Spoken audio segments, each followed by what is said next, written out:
Audiência pública para discussão do projeto de lei número 100/2009, que trata da reforma do Estatuto do Servidor Público do município de Tabuleiro do Norte.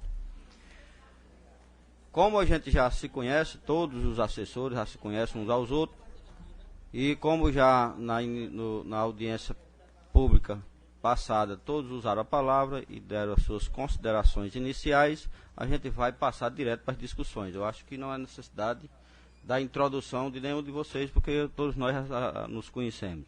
Então, eu queria registrar aqui a presença do Dr. Rubens de Figueiredo Corrêa, que é o assessor do Poder Executivo. A presença da professora Irinélia Olímpio de Souza, que é a presidente do SINCEP, do Dr. Fride Crisóstomo Alves, os dois representando o Sindicato dos Servidores Públicos do município de Tabuleiro do Norte.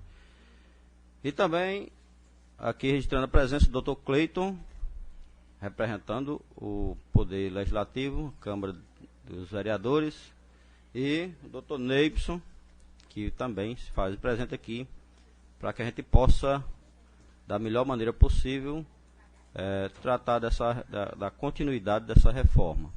Registrando também a presença das senhoras e dos senhores vereadores, vereadora Francisca das Chagas, Maia Moreira, vereadora Lindalva Batista Linhares, estão aqui conosco, representando a Câmara, e os vereadores Garibaldo Guerreiro, vereador Rafael Maia Barros e o vereador Francisco Massoloni da Silva.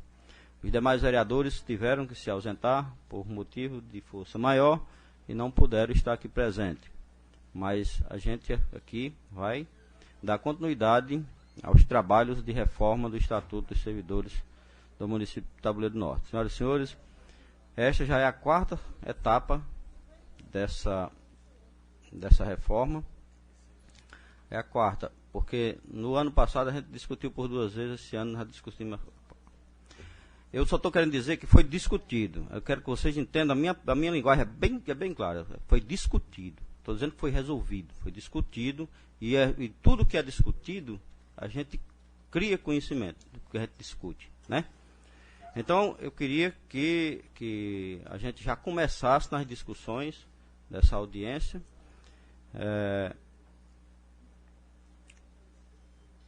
Eu queria dar continuidade, a gente vai dar continuidade a partir do artigo 212.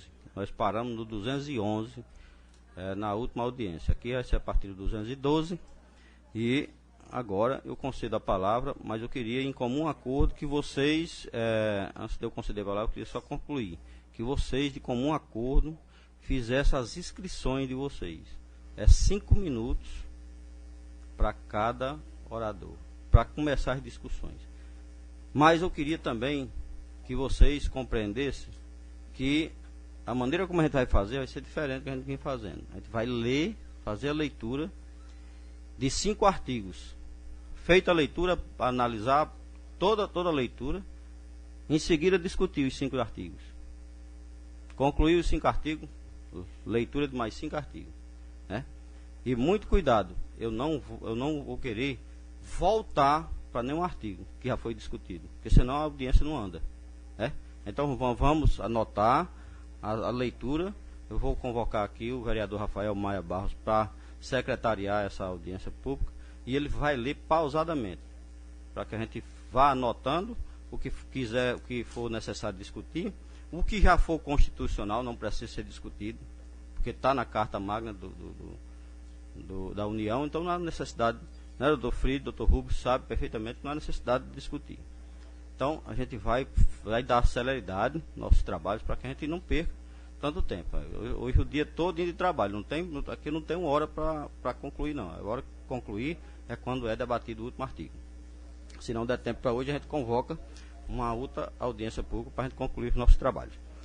Então, como é que vai ser o início dos trabalhos? Quem é que quer começar com as discussões, ou a gente vai fazer a primeira leitura dos 5 artigos, em seguida as discussões? Pois não. Naurides, eu sei que é colocado assim, né, que a gente faça as inscrições, o tempo, até por conta para poder as coisas poderem caminhar, né? E em virtude também do atraso, né? Até eu gostaria de dizer que quando eu falava a questão é porque tem sido marcado para 10 horas e a gente estava com voto de 1h30, né? Assim, eu digo assim, quando eu falava aquilo, era com relação à questão de se é muito complicado no dia de sessão, marcar para um outro momento que não fosse a sessão, porque às vezes acontecem esses imprevistos. Aí tem pessoas que moram fora, mas tudo bem. Eu gostaria de solicitar o seguinte, porque está colocando aqui que seria só eu e Frito que poderia falar. Mas como nós estamos na audiência pública, eu gostaria, assim, de solicitar, né, da presidência, que se, de repente, o servidor, eles pode até nos ajudar na discussão, porque muitas vezes a gente chega na discussão e o servidor ele poderia ter dar a contribuição, uma colocação, que ele pudesse fazer a inscrição para fazer a colocação dele, certo? Não estou dizendo que isso é obrigado a acontecer no decorrer de toda a audiência, mas tem momentos, às vezes, que o servidor ele tem necessidade de fazer uma colocação, de dar até uma contribuição na discussão. E como é a audiência pública, né, do Estatuto dos Servidores, né, que diz respeito aos servidores, a gente gostaria de fazer essa solicitação. Olha, eu não tenho nada contra a inscrição de uma pessoa vir falar, não. Pelo contrário, eu quero que as pessoas discutam isso aí. Agora, se eu liberar para todos falarem, não vai ter organização, é só por isso. Não é porque eu não queira que Ronaldo ou qualquer outro fale, não. Pode falar. Agora, deixe ser escrito, sentado e acabou-se.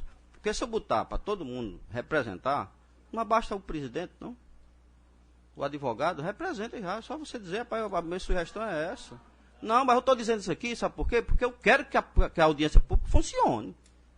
Não é porque eu queira reservar o direito, não. Muito pelo contrário. Vocês estão aqui em massa, representados pela presidente e pelo advogado. Normalmente, tranquilamente. Né? A audiência pública é para dar sugestão. Todo mundo daqui está representando a audiência pública. Agora, quem é que você quer que seja inscrito? Não, eu não posso, a princípio, antecipar a inscrição de ninguém. Eu estou dizendo porque no decorrer da discussão, de repente a pessoa sente a necessidade de fazer uma colocação. Aí eu diria o seguinte, se ela levantar, né, e quer fazer uma colocação, aí não poderia... Ela coloca. Pronto, é isso que a gente queria, entendeu? Na briga, porque a gente... Mas só não pode haver tumulto na audiência. Não, a gente tumultuar, claro, eu vou ter que encerrar, vou ter que suspender. Não, olha, meu objetivo é dar celeridade aos trabalhos com transparência e com eficiência. Né? Na hora que for tumultuado, eu sou obrigado a suspender. Né? Eu estou aqui apenas representando o Poder Legislativo juntamente com os vereadores.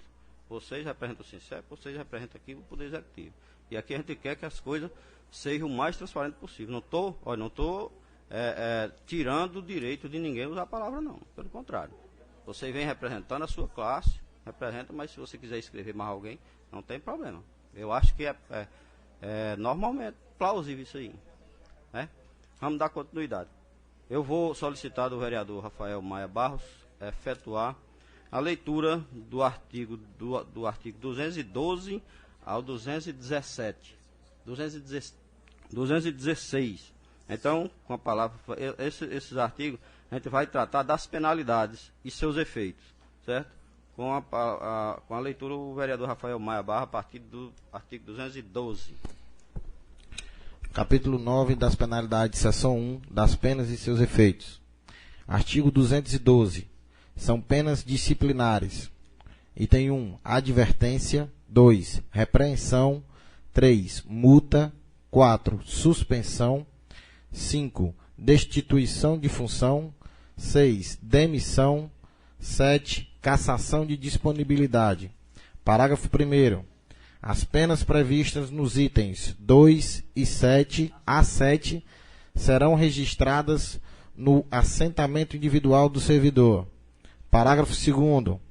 As anistias não implicam o cancelamento do registro de qualquer penalidade que servirá para a apreciação da conduta do servidor, mas nele se averbará que, em virtude da anistia, a pena deixou de produzir os efeitos legais. Artigo 213. As penas disciplinares terão somente os efeitos declarados em lei. Parágrafo único. Os efeitos das penas estabelecidas nesse estatuto são as seguintes. 1. A pena de multa implica a perda, para os efeitos de antiguidade, de tantos dias quantos aqueles que correspondam os vencimentos perdidos. 2. A pena de suspensão implica a, na perda dos vencimentos ou da remuneração durante o período da suspensão. B. Na perda, para efeitos da antiguidade, de tantos dias quantos tenham durado a suspensão. C. Na impossibilidade da promoção no exercício abrangido pela suspensão. D. Na perda de licença-prêmio na forma prevista nesse estatuto. E. Na perda do direito à licença para tratar de assunto particular no período de 1 ano, a contar da expedição da suspensão superior a 30 dias. 3. A pena de demissão simples importa: a. Na exclusão do servidor dos quadros do serviço municipal. B. Na impossibilidade de reingresso do demitido ao serviço público municipal antes de decorrido 2 anos de aplicação da pena. Artigo 214. Não pode ser aplicada a cada servidor pela mesma infração mais de uma pena disciplinar. Parágrafo único. A infração mais grave absolve as mais leves. Tá bom. Seção 2. Das aplicações das penas. Artigo 215. Na aplicação das penas disciplinares, serão consideradas a natureza e a gravidade da infração e os danos que dele provierem para o serviço público municipal. Artigo 216. A pena de advertência será aplicada verbalmente em casos de natureza leve de serviço e sempre no intuito de aperfeiçoamento profissional do servidor. Ok, agora vamos para as discussões, né? 212 ao 216. Alguém tem alguma dúvida? Doutor Fried. Boa tarde a todos, aos colegas advogados, ao doutor Rubens novamente, né? Prazer em discutir novamente essa questão com vocês, aos nobres vereadores, ao presidente e a todos os servidores presentes, né? Senhor presidente, primeiro em relação ao inciso 2 do artigo 212, a questão da repreensão.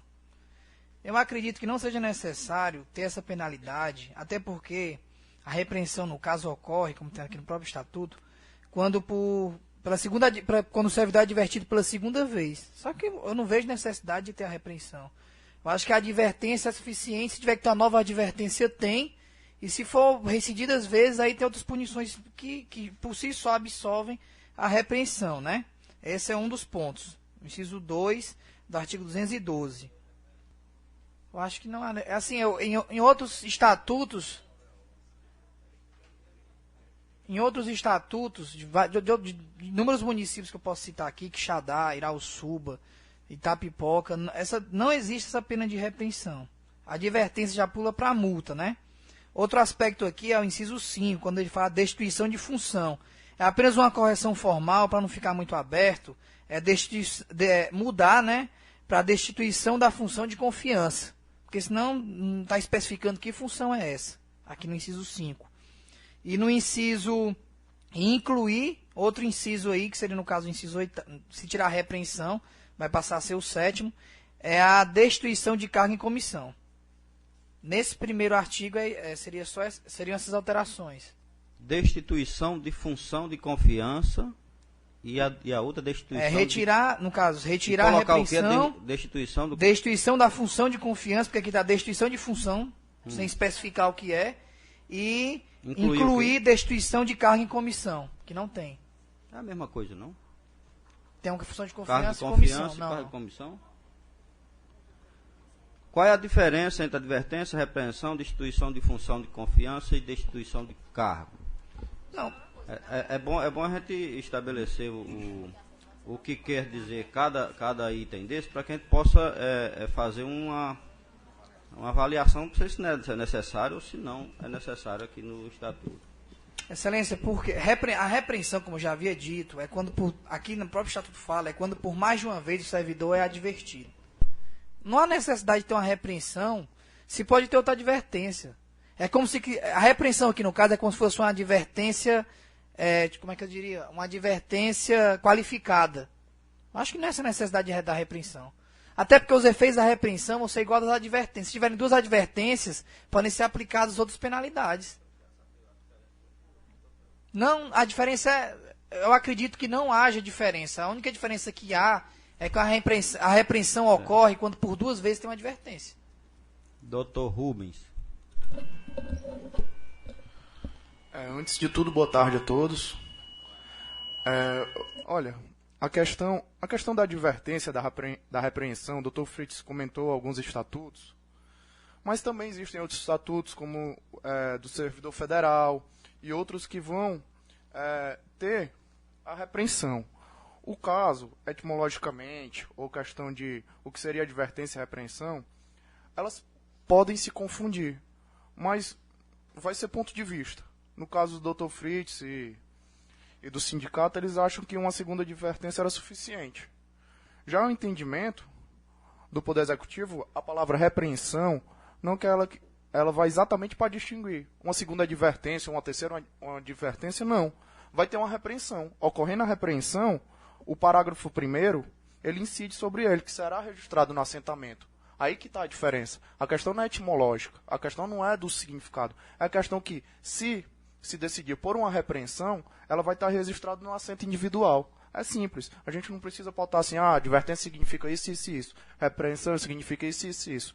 Já a reincidência de uma advertência já quer dizer que a pessoa vai ser repreendida. Está no sentido de asseverar, está no sentido de penalizar. Tanto é que aqui é das penas e seus efeitos. Agora, qual foi o outro? Destituição de função de confiança. Eu devolvo com outra pergunta. Por que de confiança? Não é destituição da função já? Não já está escrito? Para que alterar? Está entendendo? O que eu acredito.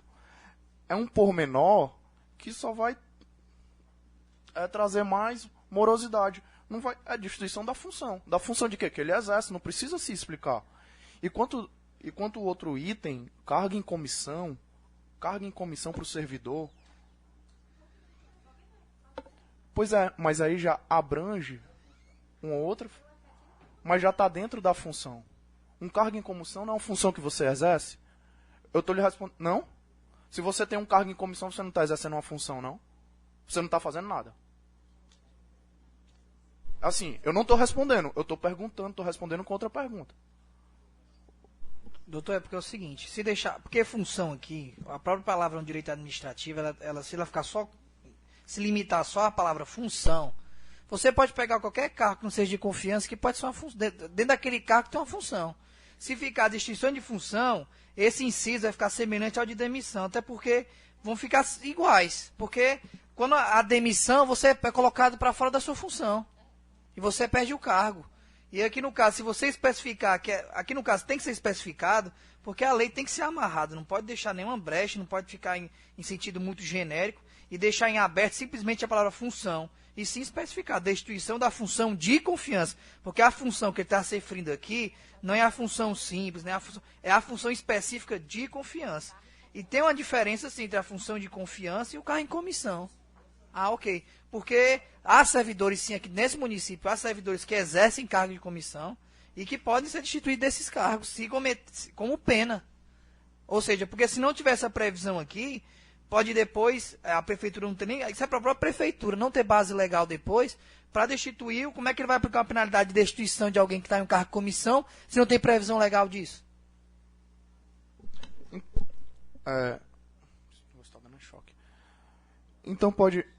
no caso do inciso 5, ele pode ser junto desse outro inciso que você colocou, já para não confundir nem para tornar uma hierarquia. Destituição de função e ou cargo de comissão. Suprime. Não, e a repreensão suprime? Senhor presidente. Deixa? Pois não. Eu gostaria só porque, no caso aqui do artigo 216, ele fala: a pena de advertência será aplicada verbalmente em casos de natureza leve de serviços e sempre no intuito de aperfeiçoamento profissional. No artigo 217, ele já começa a falar, que nós não lemos ainda, mas ele começa a falar da repreensão. A pena de repreensão será aplicada nos casos seguintes. Então, eu acho que a gente está notando que existe uma diferença de uma para a outra. Cleiton. Primeiramente, o pessoal que está acompanhando a mesa, boa tarde a todos os servidores. Pelo que a gente viu agora em relação à advertência e repreensão, eu fico aqui com o que colocou o colega Rubens. Eu acho que deve permanecer sim. Eu acho que é etimológico, mas eu acho que deve permanecer. Agora, em relação à função, a gente tem aí realmente duas definições diferentes. Ao servidor estável é dada a função de confiança. E a qualquer outra pessoa pode sim se dar um cargo em comissão. Então eu acho que o mais correto seria a distribuição da função ou cargo em comissão, porque ao servidor estável, ele pode sim, ele tem uma função, porque a função de confiança ela é exclusiva do servidor estável. E o cargo em comissão não, qualquer servidor pode exercer. Então, se a gente colocar realmente a distribuição da função ou do cargo, aí sim vai para o servidor. Até porque quem tem cargo em comissão no município não está amparado pelo Estatuto dos Servidores, né? Vai sofrer demissão. Perfeito. E outra coisa, quem só tem o cargo de comissão já é um cargo ad-nutum, ele já sofre a exoneração sem passar pelo processo disciplinado. Vamos para a leitura do 217, né? Só mais um adendo aqui, por favor. Aliás, 2 adendos. No caso, no parágrafo único do artigo 214, quando fala a infração mais grave absolve as mais leves. A gente queria que mudasse esse texto no sentido de amarrá-lo melhor, no caso de deixar, no caso de infrações simultâneas, a maior absolve as demais, como já está, funcionando estas como agravantes na gradação da penalidade. Para especificar, porque aqui, do jeito que está aqui, ou seja, nós também não vamos aqui defender algo que só traga benefícios, claro, mas a gente tem que também prezar pelas demais infrações que vieram a ser cometidas. Então a gente está seguindo aqui a mesma linha também de outros estatutos, que no caso, se houver mais de uma infração, as demais elas não são simplesmente absolvidas, mas muitas vezes são também usadas como agravantes. E, para encerrar logo, o artigo 215, que fala na aplicação das penas disciplinares serão consideradas a natureza e a gravidade da infração e os danos que dele provierem para o serviço público municipal. Mudar, na aplicação das penalidades serão consideradas a natureza e a gravidade da infração cometida, os danos que dela provierem para o serviço público, as circunstâncias agravantes ou atenuantes e os antecedentes funcionais.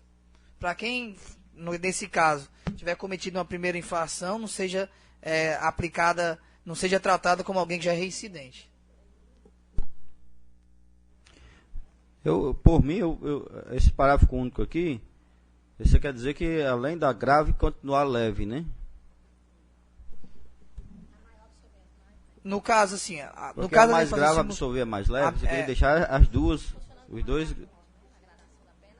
Isso. Funcionando esta como agravantes na gradação da penalidade. Eu acho que não tem problema nenhum. E esse outro e a outra já vai fortalecer mais. E a outra diz respeito aos atenuantes também, que devem ser reconsiderados. Né? De acordo, todos?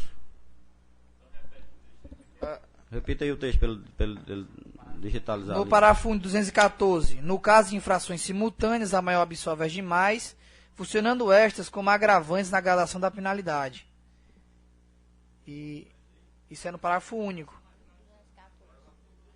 E no 215, na aplicação das penalidades, serão consideradas a natureza e a gravidade da infração cometida, os danos que dela provierem para o serviço público e as circunstâncias agravantes ou atenuantes e os antecedentes funcionais, para ser levado em consideração se a pessoa é reincidente ou não, né? Para não estarem no mesmo, serem tratados da mesma maneira. Funcionando estas como agravantes na gradação da penalidade. Excelência, não é nenhuma oposição não, mas só para adiantando o que vier, essas explicações, essa questão que está sendo explicada na lei, tá entendendo? Isso é um procedimento comum, administrativo. Vai ver, não é, vai ser levado em conta. E a lei, nos artigos seguintes, ela é autoexplicativa. Tanto que vem o caso da repreensão, vai ser levado em conta os fatores que já foi dito. Aconselhando, não tem a necessidade de se abrir um leque, porque senão a lei em si ela vai ficar muito inflada para o futuro. Não é oposição. Outra questão, a questão do parágrafo único. Atentem, a infração mais grave absolve as mais leves. Mais uma vez, o discernimento ele é comum. A questão de infrações e penalidades, ela segue a seara do direito penal. No direito penal tem explicando isso. A infração é uma pena mais grave, vai ser absolvida das mais leves. E ponto. Mas não tem explicação. O entendimento está ali, está escrito. Eu só estou querendo amparar do que preceitua as leis e na questão de penalidades e advertências, que não precisa discorrer tanto sobre algo que é claro. Só isso. Mas nenhuma oposição. Eu só discordo, Excelência, porque o próprio Código Penal, apesar dele ser taxativo nesse artigo que ele fala que absolve, o Código Penal tem um artigo reservado para os atenuantes e para os agravantes. E aqui, como não há como eu li, o Estatuto todo não há nenhuma parte sobre atenuante e agravante, eu acredito que é importante que tenha. Até porque a gente não pode... Tudo bem, nós que estamos de boa fé, podemos interpretar dessa forma. Mas a gente tem que pensar 10, 20, 30 anos depois quem é que vai estar na gestão do município. Se for alguém de má fé, talvez não entenda assim. Então é melhor que esteja aqui escrito, porque já não deixa nenhuma dúvida. Não gera margem para interpretação que venha prejudicar o servidor. A intenção é essa, né? Eu vou dar minha opinião a respeito disso aí. Eu acho que o artigo do Fritz está mais completo. Dá mais segurança. Não ao servidor, dá mais segurança ao gestor. Né? Vamos dar continuidade agora a partir do 217. Você 215. notou aí? Ok. Artigo 217. A pena de repreensão será aplicada nos casos seguintes. 1. Reincidência das infrações sujeitas à pena de advertência. 2. De desobediência e falta de cumprimento dos deveres previstos neste Estatuto e em dispositivos regulamentares, devendo ser consignada nos assentamentos do repreendido. Artigo 218. A pena de suspensão, não excederá de 90 dias, que não excederá de 90 dias, será aplicada. 1. Até 30 dias ao que o servidor, sem justa causa, deixar de submeter-se a exame médico determinado por autoridade competente. Inciso 2. Nos casos de falta grave ou reincidência em infração, a que foi aplicada a pena de repreensão. Parágrafo único. Quando houver conveniência para o serviço, a pena de suspensão poderá ser convertida em multa de até 50% por dia de vencimento ou remuneração, obrigando nesse caso o servidor a permanecer em serviço. Artigo 219. A pena de demissão será aplicada nos casos de 1. Crime contra a administração pública. 2. Abandono de cargo ou falta de assiduidade. 3. Incontinência pública e conduta escandalosa habitual. 4. Insubordinação grave em serviço. 5. Ofensa física em serviço contra servidor ou particular, salvo em legítima defesa. 6.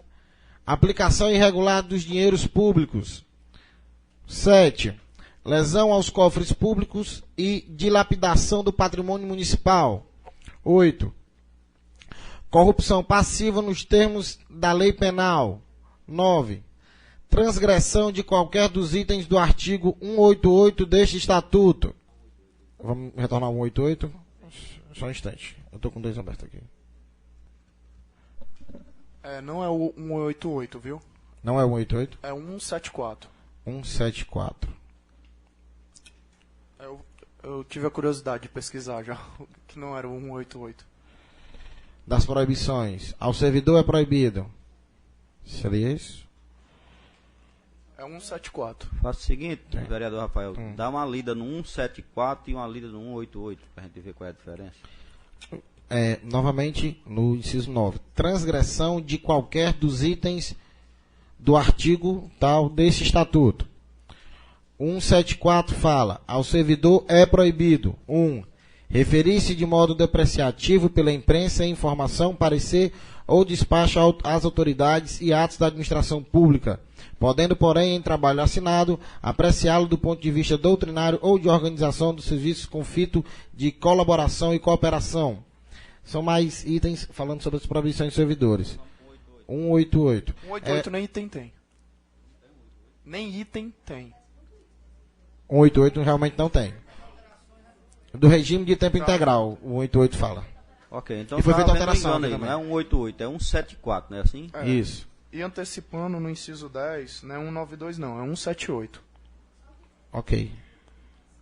Eu peço desculpa se caso eu leia uma lei, ou um artigo da forma anterior que estava. Porque como nós temos aqui, eu não tenho a forma correta. Mas eu também. Mas aqui não tem alteração não.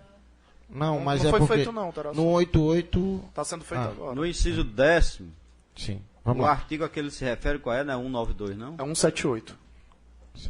Acumulação, 10º. Acumulação ilegal apurada pelo órgão competente e de acordo com os parágrafos 1º e 2º do artigo 178. Leia 178 aí, por favor. Artigo 178. Verificada em processo administrativo a acumulação proibida e provada boa-fé, o servidor optará por um dos cargos. Se não o fizer dentro de 15 dias, será exonerado de qualquer deles a critério da administração. No caso aqui, me parece que ficou só o parágrafo 1º. O 2, para mim, está constando como excluir. Hã? É porque só na hora de dizer porque fala em presidente, é porque fala parágrafo 1º e parágrafo 2º. Aí nesse artigo que ele está falando que é 178, não existe mais parágrafo 2º, seria parágrafo único, né? Do artigo 178, se for o caso.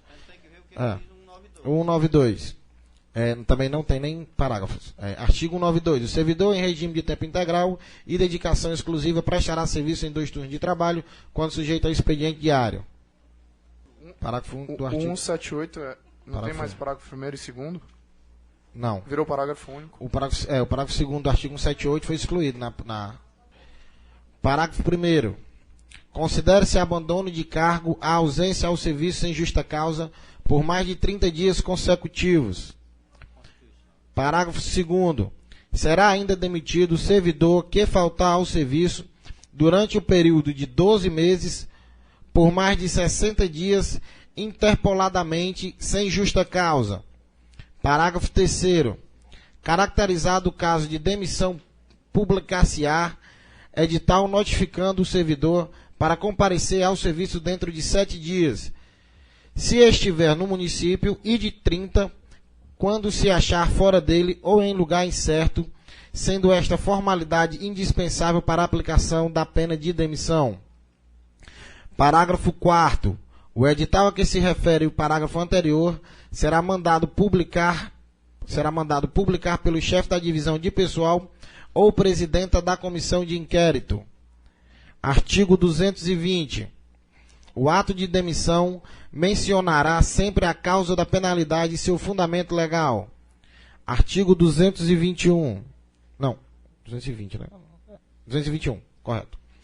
Será cassada a disponibilidade se ficar provado que o servidor 1. Praticou falta grave no exercício da função. 2. Aceitou ilegalmente cargo ou função pública. 3. Praticou usura em qualquer de suas formas. 4. For condenado por crime cujo pena importaria em demissão se estiver na atividade. Excelência, foram 5 artigos, né, já? Em relação ao primeiro artigo, em relação ao artigo 218, que fala numa pena de suspensão que não excederá de 90 dias. Excelência, eu acredito, o artigo 474 da CLT, ele prevê que essa suspensão não excederá de 30 dias. Porque se deixar 90 dias, que vai estar havendo uma piora de direitos. E pelo artigo 26 do Pacto da Costa Rica, que foi ratificado pelo decreto 672, há a questão do direito progressivo e direitos não podem piorar. Se aumentar para 90 dias, está havendo uma piora de direitos e, consequentemente, estaria se violando um tratado internacional que a própria Constituição, em seu artigo 5º, no parágrafo 2º e no parágrafo 3º, asseguram que tem validade no âmbito interno. Então, para o servidor, a gente acredita que permaneça como já estava antes mesmo de ter um estatuto que era de 30 dias. Portanto, valendo que já tem na CLT no artigo 474, que não excederá 30 dias ao invés de 90 dias. Esse é o primeiro ponto. Deixa eu ver aqui, o segundo ponto diz respeito ao artigo, deixa eu ver aqui, artigo 218, isso. O parágrafo único fala o seguinte, não, o parágrafo único 218. Quando houver conveniência para o serviço, a pena de suspensão poderá ser convertida em multa até 50% por dia do vencimento ou remuneração. Aqui tem uma ambiguidade, porque não pode ser vencimento ou remuneração, está errado. Aí, o que a gente coloca, o nosso texto sugere que fique como? Quando houver conveniência para o serviço, a penalidade de suspensão poderá ser convertida em multa na base de 50% por dia de remuneração, ficando que é o salário base somando com todas as vantagens, ficando o servidor obrigado a permanecer em serviço. O outro ponto, deixa eu ver aqui, isso, o outro ponto, suprimir a palavra vencimento. Remuneração são exatamente aqueles outros ganhos habituais. Então, se você for somar o maior pelo menor, qual é o melhor para o servidor? Para vocês, é o maior ou o menor? É melhor tirada do menor do que do maior. Mas E doutor, nem sempre- as vantagens são calculadas em cima do salário base. Não, mas, por exemplo, os anuênios é em cima da remuneração. O 1% de anuênio é em cima da remuneração. É em cima do vencimento, não é em cima da remuneração. Por que é que uma pena vai ser em cima da remuneração? Eu estou tentando ganhar para vocês, mas se for em remuneração, por mim, não tem nenhum problema.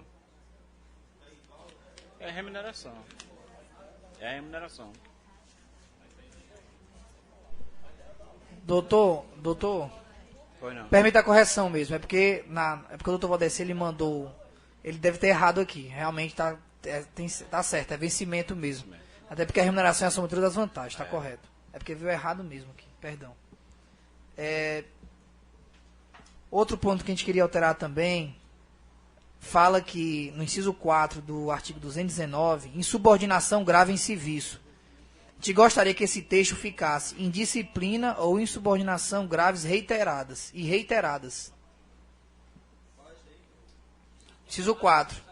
Porque no inciso 4 só tem assim, insubordinação grave em serviço. Só que a gente acharia melhor que ficasse indisciplina ou insubordinação graves e reiteradas. Né? No inciso 4 do artigo 219.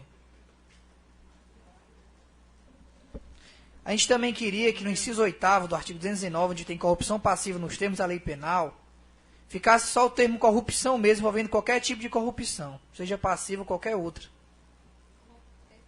Teve corrupção, já tem que ser passivo de demissão. Deixa eu ver aqui o que mais. Aqui no parágrafo 2º, fala assim, no parágrafo 1º, né? Considera-se abandono de cargo a ausência ao serviço sem justa causa por mais de 30 dias consecutivos. Ok. Aí no parágrafo 2º, será ainda demitido o servidor que faltar ao serviço durante o período de 12 meses por mais de 60 dias ou intercaladamente. O parágrafo 2º está contradizendo o parágrafo 1º, porque ele não pode ser, porque quando ele fala por mais de 60 dias, o primeiro fala 30 dias já abandono. Como é que vai ficar 60 se já houve o abandono? Então tem que ser intercalado, ou seja, o texto tem que ficar assim, entende-se, tal, sem causa justificada, por 60 dias intercaladamente, porque se for contínuo, está violando o primeiro que fala que é 30 dias, contínuo é abandono. Não, mas está aqui, ó, por mais de 60 dias. Mas aí tem interpolar. Aí tem interpolar. Um é consecutivo, 30 dias justamente, consecutivos, doutor. O outro é intercalado mesmo, interpolado. Mas é porque tem o ou aí, porque o ou tá dando ideia, é só tirar o ou, porque tá dando ideia que por 60 dias, ou intercaladamente, tá dando ideia que pode ser tanto contínuo como intercalado. Tá aí, ó, ou intercaladamente, o problema é esse. Tá aqui, ó. Será ainda demitido, parágrafo 2º. Será ainda demitido o servidor que faltar ao serviço durante o período de 12 meses, por mais de 60 dias ou intercaladamente. Não, aqui não tem não, esse ou não tem aqui não. Não tem? O nosso tem. Ah, então ok. É porque tá aqui ou aí. Pois é. Não tem, não tem. Está aqui, o nosso tem. O nosso que nós recebemos aqui tem. Continuar. Presidente, Terminou as observações? Só mais. Aí para incluir aí a questão da improbidade administrativa e revelação de segredo apropriado em razão do cargo. Qual é o artigo que você está falando? Não, é para acrescentar. Em qual? 219, como inciso. Isso, exatamente. Um novo inciso que preveja improbidade administrativa e um outro inciso que preveja revelação de segredo apropriado em razão do cargo. E por fim, para encerrar essas considerações aqui, o artigo 221 e o 221 que fala, será cassada a disponibilidade se ficar provado que o servidor... A gente quer mudar, será cassada a disponibilidade se ficar provado que o inativo tenha praticado as seguintes condutas. E onde tem praticou falta grave no exercício da função, ficar praticou na atividade falta punível com a demissão. Inativo. Porque quando está em disponibilidade, ele está inativo. Não, ele está em disponibilidade. O cargo dele foi extinto. Ele está em disponibilidade de demissão se estivesse na atividade. Isso. Tanto é que tem um artigo embaixo que fala... No inciso 4, por exemplo, ele fala se estivesse na atividade. Se não está na atividade, ele é inativo. Inciso 4 do artigo 221. Aí no caput fica, será cassada a disponibilidade se ficar aprovado que o inativo tenha praticado as seguintes condutas, 2 pontos. E ao invés de no inciso 1, que vem logo em seguida dizer, praticou falta grave no exercício da função, fica, praticou na atividade falta punível com a demissão. Porque a falta grave não é todo caso que vai ensejar na demissão, são coisas diferentes. Aí ao invés de ficar só praticou falta grave no exercício da função, fica praticou na atividade falta punível com a demissão. São essas considerações. Isso. Rubens.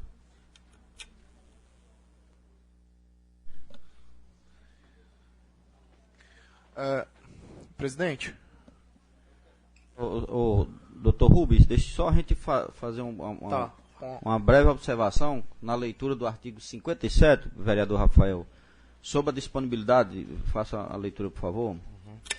Artigo 57. Extinguindo-se o cargo, o servidor estável ficará em disponibilidade com proventos proporcionais ao tempo de serviço até seu aproveitamento em outro cargo de natureza e vencimento compatível com o que ocupava. Parágrafo único. Restabelecido o cargo, ainda que modificar a sua denominação, será obrigatoriamente aproveitado nele o servidor posto em disponibilidade quando sua extinção. Ele está inativo? Não, mas aqui, ó, artigo 58. O servidor em disponibilidade poderá ser aposentado. Poderá. Então, mas ele está inativo mesmo assim? Doutor Rubens.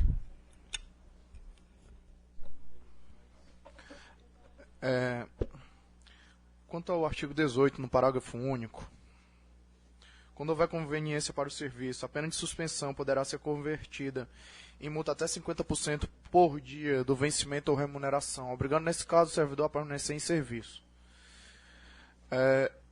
A ideia da lei é realmente punir, ou em um caso ou no outro. Ocorrer o ônus. Não é a questão. A ideia da lei não é de pensar no servidor, não. A lei é de pensar no bom servidor. A punição aqui é o mau servidor. A ideia não é buscar aqui o que é melhor para o servidor, entre aspas. A ideia é proteger o bom servidor. Então, a intenção da lei realmente é o que está escrito. É por dia, vencimento ou remuneração. Outra coisa. Mas em qual caso se aplicaria uma ou outra? É um ou outro.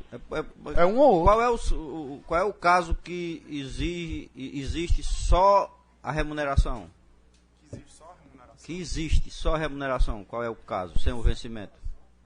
Não existe, né? O problema a questão é essa. Como é que ele vai optar por trabalhar? Ele vai optar por uma coisa pior?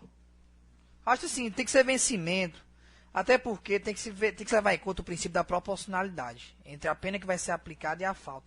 Se for uma pena de suspensão, não for uma pena passiva de uma falta grave, por exemplo, foi uma suspensão.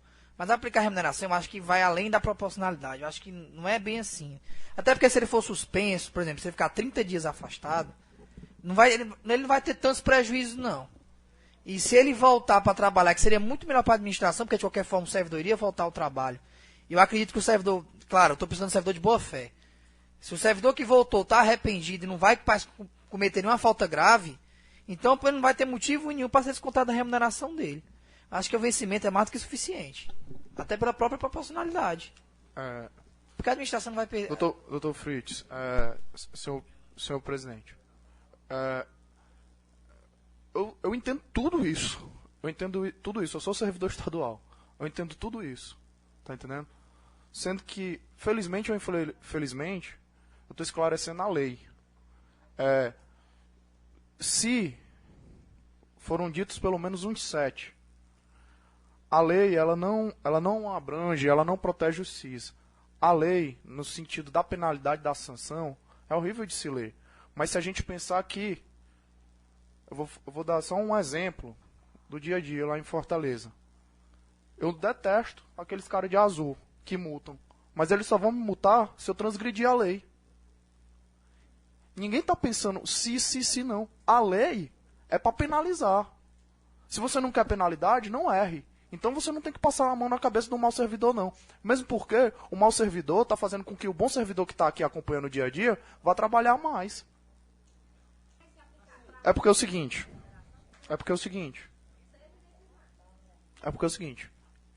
Não fere proporcionalidade. Não fere a questão dos direitos iguais. Eu acredito que a gente vai até se prolongar. Aí vai ficar em cargo. Nós entendemos que é para ser mantido. Exatamente por isso. Exatamente pelos mesmos princípios atentados por vocês. Da proporcionalidade, direitos iguais, enfim. O outro artigo. Dá licença aí. Doutor Neips, faz uma observação aí nesse artigo aí, que quem vai decidir é a Câmara, né? Então você coloca uma observação aí, que a gente vai estudar isso depois, ok?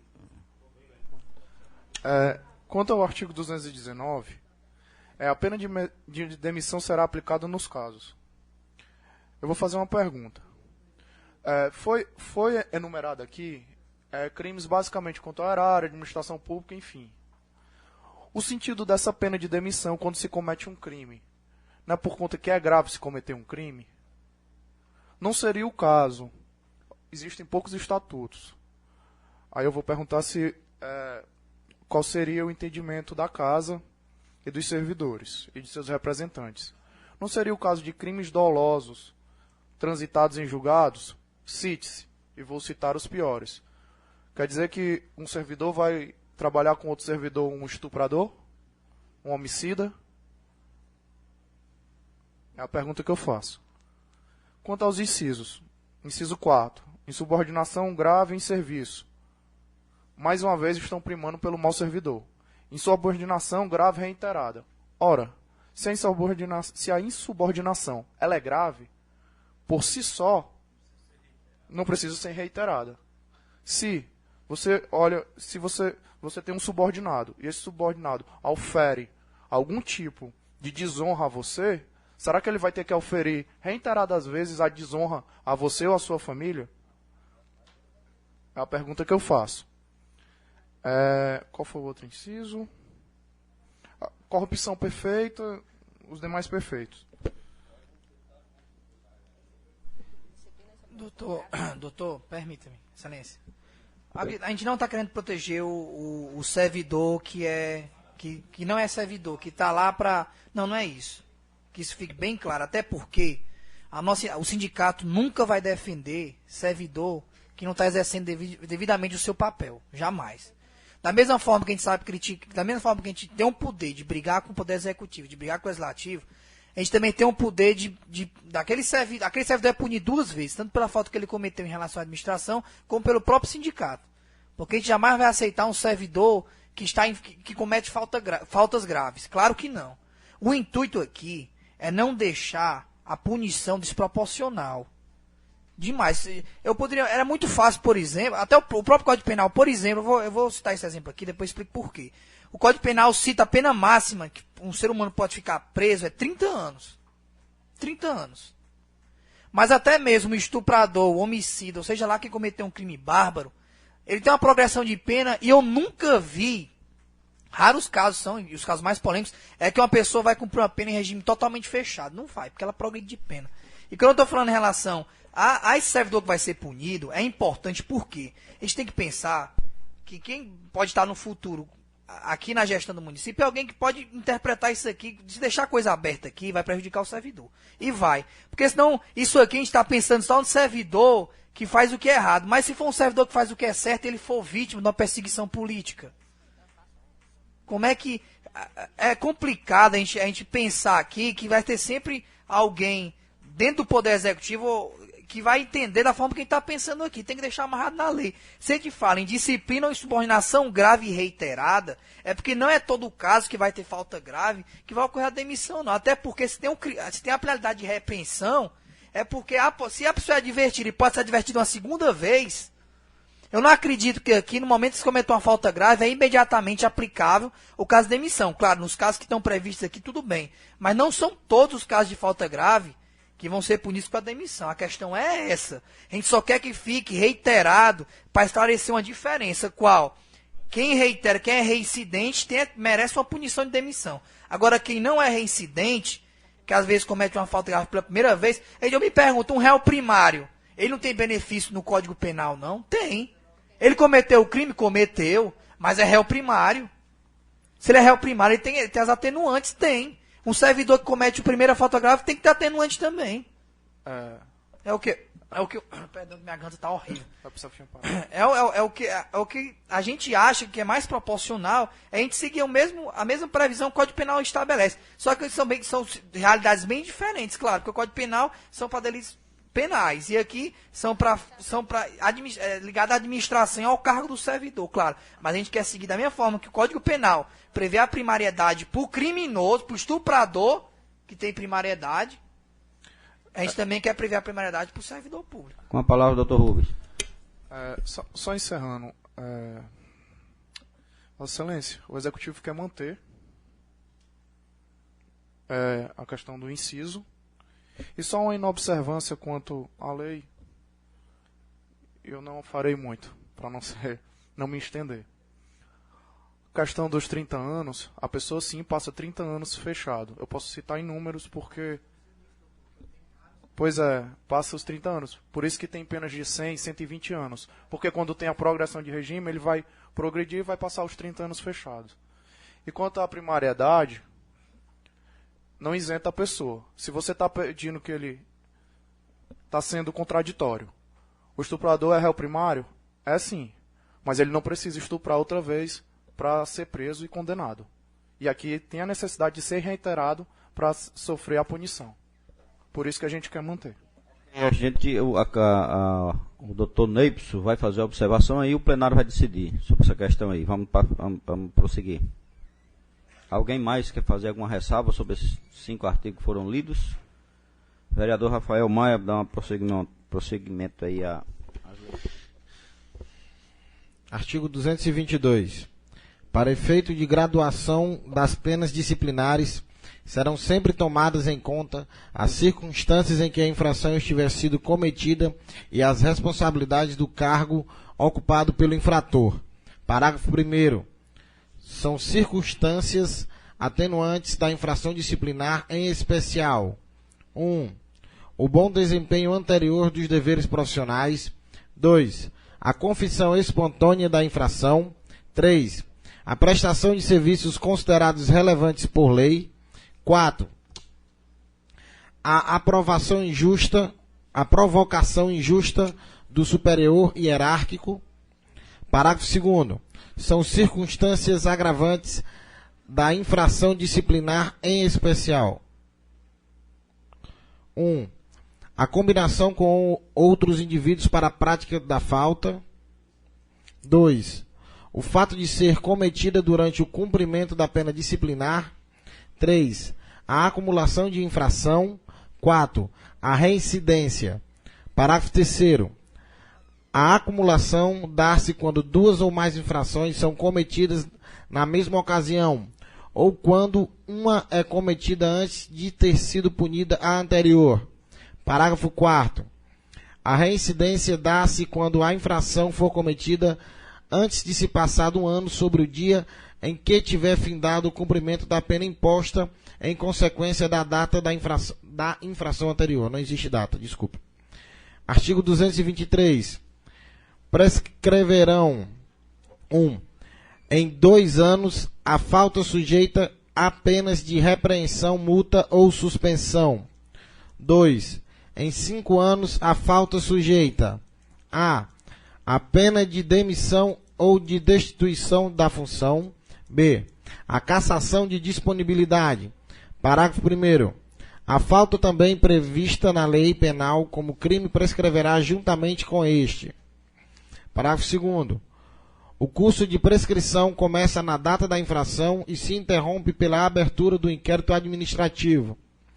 Seção 3 da competência disciplinar. Vereador Rafael Maia, vamos só a gente organizar um pouquinho a leitura.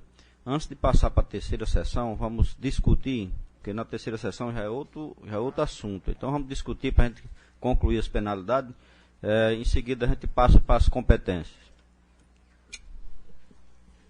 Excelência, o primeiro ponto é só em relação ao artigo 223. A gente queria acrescentar a prescrição por advertência também.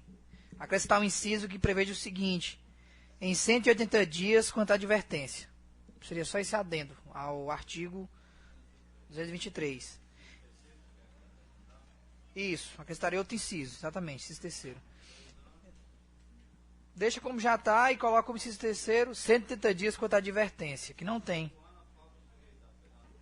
180 dias quanto à advertência, que não tem da advertência aí. Não, prescreverão, aí tem 1, 2 e o 3. Em 180 dias quanto à advertência. E outra observação, presidente. Isso, 180 dias para advertência. Em 180 dias quanto à advertência. Aí é o seguinte, excelência, o sindicato... Não é mais pena, não é para prescrever. Presidente, é uma pergunta, mas eu já estou municiado da resposta. A advertência não é um ato presente? Você fez isso, olha, não faça isso, olha, está errado. Não existe prescrição para esse caso de pena, não. Mas pode ser imediato, por escrito, já está feito. A advertência está feita. É isso aqui. É uma coisa imediata. Não é imediata, não. É imediata. Mas, assim, enfim, para mim e para conceituários, doutrinadores, que eu estou longe deles, é um inciso morto. A gente coloca isso aqui, excelência, porque o município de Pentecoste, por exemplo, ele costuma advertir muitos servidores por escrito. E lá no estatuto deles tem isso aqui. Quando a gente fez o estudo desse estatuto, a gente pegou todos os estatutos de muitos municípios, e o que a gente podia aproveitar de bom desses estatutos, a gente colocou aqui. Porque essa lei, quando a gente vem com esse intuito de acrescentar, tipo, parece até ser chato o sindicato querer mudar texto, querer acrescentar, mas pode ter certeza que se esses adendos sindicatos passarem, vai ser um estatuto muito mais rico do que de outros municípios, que está unindo todos os estatutos deles. E lá, por exemplo, em Pentecoste prevê advertência por escrito, eu não vejo nada demais em ter 180 dias quanto à advertência, né? Agora, outro ponto, excelência, em relação, porque o sindicato entregou umas emendas para a Câmara. Inclusive, são várias emendas que tem aqui. E eu queria saber se o Poder Legislativo teve acesso a essas emendas, porque são várias inclusões.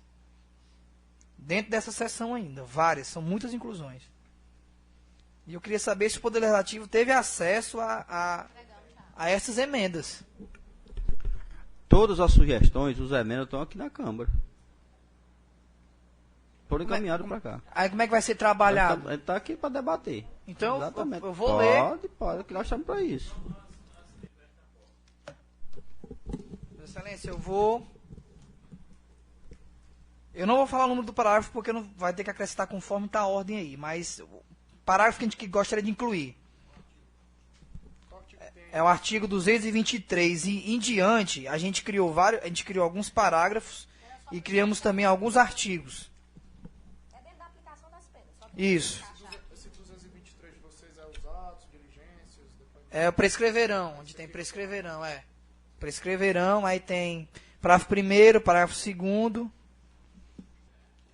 Olha, eu vou Para a gente abreviar mais isso aqui, viu, doutor? Pronto, excelência. Doutor Pronto, Fritz, aguarde só um minutinho. Pronto, a gente vai o seguinte, a gente vai trabalhar isso aqui melhor e apresenta as emendas no momento mais oportuno. Ok, Você vai porque atrasar. eu vou falar exatamente isso aí. O que foi apresentado à Câmara foi um projeto substitutivo. O projeto não é para ser assim. Né? Porque a gente não pode. Como é que a gente pode acomodar só a situação de vocês? Quer dizer, a origem do projeto, de onde? É do Poder Executivo. A gente tem que analisar o projeto. Concordo, excelência, porque senão vai atrasar o andamento dos trabalhos. Com a leitura, o vereador Rafael Maia, da sessão terceira, pois não. O que a gente poderia fazer, Naurides, porque assim, terminadas as audiências, não vai ter um projeto que vai estar pronto para votação, o que a gente solicita? Que a gente tivesse acesso a esse projeto antes da votação. Porque caso tenha alguma coisa que a gente, né, entende que poderia ser emendada, a gente pode até pedir que o vereador faça, certo? Presidente, quando o projeto estiver todo pronto, ele vai ser lido na íntegra pelo secretário da Casa e dentro de 10 dias a gente coloca a primeira discussão em votação. Dentro desses 10 dias dá para o vereador tomar o conhecimento do que tem no projeto e conversar com o sindicato. Porque o projeto vem do Executivo para o Legislativo. Quer dizer, ele não pode se estender ao sindicato. Isso é uma norma. Então a gente traz para leitura. Com certeza, se o vereador requisitar, a gente vai tirar uma cópia para o vereador. E aí vocês fazem as emendas, vocês que eu digo, os nobres vereadores fazem a emenda que for solicitada. Né? Então vamos dar continuidade. Agora vamos passar para a seção 3 da competência disciplinar, no artigo 224, vereador Rafael Maia.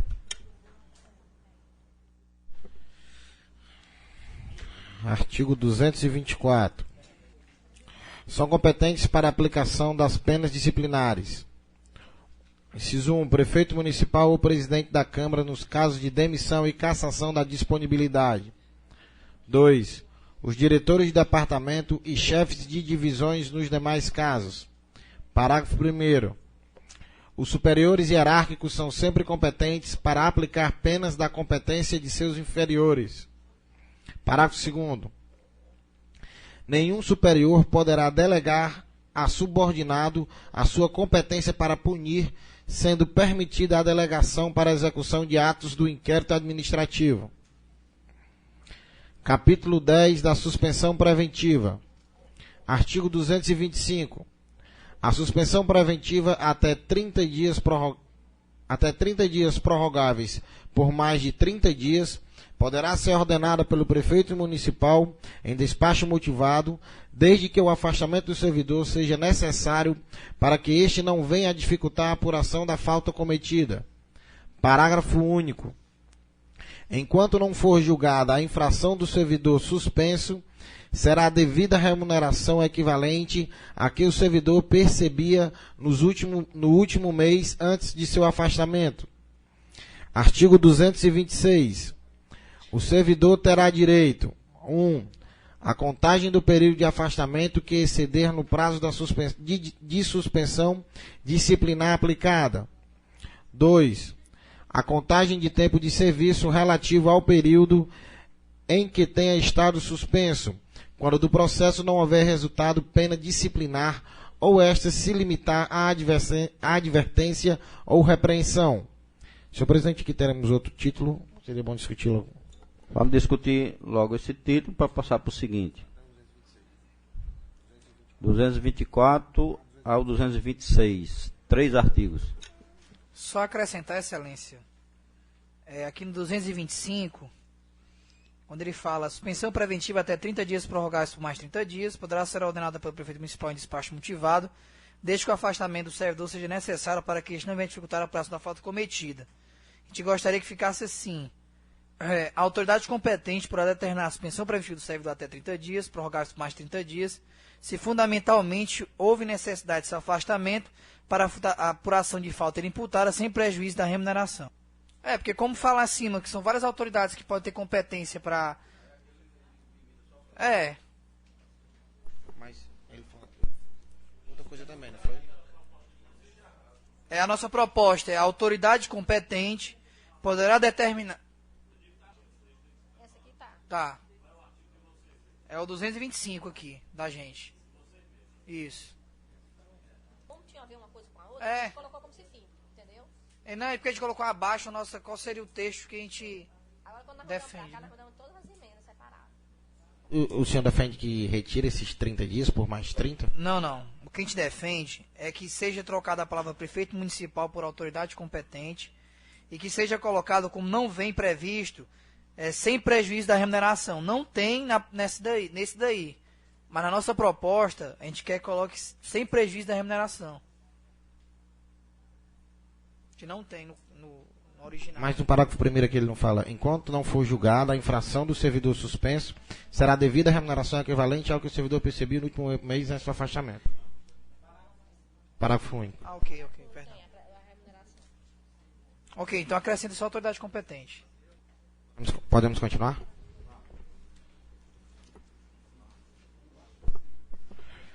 Título 5 do Processo Administrativo e sua revisão. Capítulo 1 das sindicâncias. A autoridade que tiver ciência, artigo 227, a autoridade que tiver ciência ou notícia de irregularidade no serviço público municipal é obrigada a determinar a sua apuração imediata por meio de sindicância administrativa. Parágrafo único. A autoridade que determinar a instrução da sindicância terá prazo nunca inferior a 30 dias para sua conclusão, prorrogáveis até o máximo de 15 dias, à vista de representação motivada do sindicante. Artigo 228. As sindicâncias serão abertas por portarias, em que se indique seu objeto e um servidor ou uma comissão de 3 servidores para realizá-la. Parágrafo 1º. Quando a sindicância houver de ser realizada por comissão, a portaria já designará seu presidente, e este indicará o membro que deve secretariar os trabalhos. Parágrafo 2º. Quando a sindicância houver de ser realizada por apenas um sindicante, este designará outro servidor para secretariar os trabalhos. Parágrafo 2º. O sindicante ou presidente da comissão, caso haja, será necessariamente um servidor estável ou, na sua falta, um servidor designado pelo prefeito. Artigo 229. O processo da sindicância será sumário, feito as diligências necessárias à apuração das irregularidades e ouvido o indiciado e todas as pessoas envolvidas nos fatos, bem como peritos e técnicos necessários ao esclarecimento das questões especializadas, se necessário. Parágrafo único. Terminada a instrução da sindicância, a autoridade sindicante apresentará relatório circunstanciado no que foi apurado, sugerindo o que julga cabível ao saneamento das irregularidades e punição dos culpados ou abertura do processo administrativo, se forem apuradas infrações ou puníveis com pena de demissão, cassação e aposentadoria e disponibilidade. Capítulo 2 do Processo Administrativo, Seção 1, Disposições Gerais. Será lido só esses dois? Dá pra... Artigo 230. As penas de demissão de servidor e de cassação de disponibilidade só poderão ser aplicadas em processo administrativo em que se assegure plena defesa ao processado. Artigo 231. São competentes para a instauração do processo administrativo o prefeito e o presidente da Câmara. 5 já. Em discussão, não? O primeiro é o o artigo 225, né, o da competência, da autoridade competente. Não, é prefeito municipal ou autoridade competente. Ou autoridade competente. É a autoridade competente. Já mudaram. Já. Agora, esses 5 capítulos que já foram lidos. O 227, a gente queria fazer uma alteração. Ao invés de estar o texto original, a gente sugere que fique assim. A autoridade que tiver ciência de irregularidade no serviço público é obrigada a promover a sua apuração imediata mediante sindicância ou processo administrativo disciplinar, sempre por escrito, com estrita observância do princípio da presunção de inocência, do contraditório e da ampla defesa. Só fala em sindicância o caput. Era isso que eu ia falar. Quando foi falado naquela hora, que eu tinha dito que se você lesse os seguintes, atenuantes e agravantes, tinha Doutor dentro do Freire, isso texto, já completa lá embaixo. no viu? artigo 227, se continuar lendo os artigos, já tem complementando. Os artigos, eles vão se complementando, por isso que os títulos são subsequentes. É a mesma coisa do atenuante Porque e do se a agravante. gente for E mesmo assim, não tem porquê, fazer- não tem porquê alertar ou enaltecer os princípios, porque os princípios já estão dizendo que são princípios. Isso. E quanto mais enxuta a lei, melhor, né? Porque fica melhor de se trabalhar a lei mais enxuta, né? Só outro ponto importante aqui é a questão do artigo 228 desses 3 servidores. A gente gostaria que houvesse uma paridade nessa comissão e que um dos servidores fosse indicado pelo sindicato. Porque são 3, porque assim, ó, eu vou ler aqui o que é que diz o parágrafo 3º. Eu acredito que quem forma a comissão por completo é o prefeito, quem nomeia o presidente da comissão é o prefeito, ou seja, a pessoa vai ser julgada por 3 servidores que vão ser indicados obrigatoriamente pelo prefeito. Doutor Fritz, a administração pública tem uma hierarquia, tá entendendo? Não é horizontalidade, é verticalidade. Doutor, não tem eu sei. como se dar horizontalidade Mas- pra isso. Peraí, filho, deixa ele terminar que você... Não tem como ter essa equiparidade. Mais uma vez, eu respeito e entendo. Eu sei, não sei o que, perseguições, não sei o que. Mas não adianta, quando se vai construir uma lei, ela é feita assim. Nós somos estatuídos, nós somos seguidores da lei. Eu também tenho coisas que eu não gostaria, tá entendendo? A administração pública, certo? Ela é verticalizada. Não tem como se horizontalizar isso, porque isso torna o texto inconstitucional, isso é ilegal. Existe uma subordinação. Você é servidor, você está subordinado a isso. Para se proteger de perseguições, existem leis próprias, existem leis que vão punir questão de improbidades administrativas, enfim, e N derivados disso. Não tem como você fazer o seu estatuto lhe defendendo de algo que existe uma lei que pune se for tido esses atos, essas irregularidades. A verticalidade não tem como não deixar de ser mantida. Doutor Freire. Olha, eu não estou contra aqui, eu não estou falando aqui contra superior hierárquico, contra verticalidade e horizontalidade, não é isso. O que eu quero dizer, primeiro, vou citar um exemplo aqui. O Fundeb, só para um exemplo ilustrativo, o Fundeb, quando é formada a comissão dele, a lei do Fundeb estabelece que um dos membros dessa comissão vai ser indicada pelo sindicato, né? Agora, tudo bem, é diferente a relação, mas o que eu quero colocar aqui é que é complicado, inclusive até o Eli Lopes Meireles, que o doutor conhece muito bem, que é um doutrinador de direito administrativo, ele prevê que até esses servidores que vão formar essa comissão tem que ser da mesma categoria de quem vai ser julgado e tem que ser no mesmo grau hierárquico desse servidor. O que a gente está preocupado aqui, doutores, claro que a lei não é pessoal não é isso. A lei está querendo proteger também o abuso. Porque vamos supor que, tá certo, as leis existem para proteger o servidor que é perseguido. Mas vamos ter que levar em consideração, já que estamos levando em consideração que existem outras leis, e tem que levar em consideração também que muitas vezes o Poder Judiciário, em relação a reintegrar servidores, por exemplo, ele não é tão rápido quanto a gente pensa, não. Quem dera o que está na lei fosse igual ao que a gente gostaria na realidade. A gente é vítima desse aspecto deontológico, a gente é. Só que a gente tenta evitar que se procure a justiça. O Poder Judiciário é a última ferramenta que deve ser utilizada para se consertar alguma coisa. Antes disso tem o Poder Legislativo, antes disso tem o Poder Executivo. E quando a gente quer essa questão da paridade, é para tornar essa comissão imparcial. Porque se você colocar três servidores que vão ser indicados exclusivamente pelo chefe do Poder Executivo, onde é que está a imparcialidade disso? Claro, tudo bem, eu não estou dizendo aqui que o gestor atual vai perseguir algum servidor e vai escolher 3 servidores que votem nele, não estou dizendo isso. Eu estou dizendo que pode acontecer de qualquer gestor que vier a ser gestor público aqui, vai perseguir um servidor, vai nomear 3 servidores conforme a sua escolha, e esses 3 servidores é que vão julgar o outro servidor. Onde é que tá? Agora eu que pergunto. O que é inconstitucional em um sindicato indicar um servidor? Onde é que está a inconstitucionalidade disso?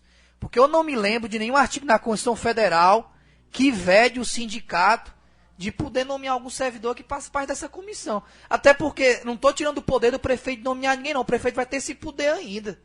Vai ter esse poder. Eu até defenderia aqui, uma sugestão melhor, se são 3 servidores, um pode ser indicado pelo Poder Executivo, e outro, eu não sei, pode sugerir através do Poder Legislativo, ou dependendo da situação, através da autoridade competente, o que pertence à mesma categoria, e um terceiro do sindicato. Agora eu jogo uma pergunta. Onde é que está a inconstitucionalidade do sindicato colocar um servidor nessa comissão? Eu não vejo nem inconstitucionalidade, não.